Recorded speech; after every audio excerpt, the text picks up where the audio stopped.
Assalomu alaykum hurmatli Instagram kuzatuvchilar. Mana Instagramda mashhur bo'lgan torizimiz mana Baliq tumanidagi Fruity Market do'konimizga keldi.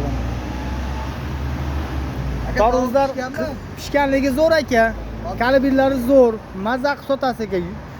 Bittadan odam ikkita oladi yana qaytib kelib mana. Oybek nech pul qoldi toroz?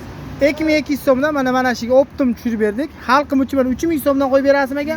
3000 so'mdan qo'yib berar aka. Kelinglar mana do'konimiz Baliq tumanida Sitaforda mana. Fruity Market. Mana so'yib ko'ramiz bitta. Mana toriz so'yilish jarayonlari mana. Bu baliqda yana bormi? Tugatib qo'yib. Xudo xolasa cheklanmagan miqdorda bor ekan. Toroz garantiya egada. Bu tarozda Ulmonbek Zahra marketga borganmidi? Zahra marketga ham borgan. Mana. Qizilligini ko'raylik mana. Jigar bo'lgan toriz mana, jigar. Yeb ko'rsa bo'ladimi? Ichlarini ham ko'ring. Bu toriz yeyishdan boshqa narsaga yaramaydi ekan. Mazasini ko'ring. Qanday ekan mazasi? Mazasi zo'rmi? Kelinglar Fruity Marketga olib keldik mana torizlarimizni.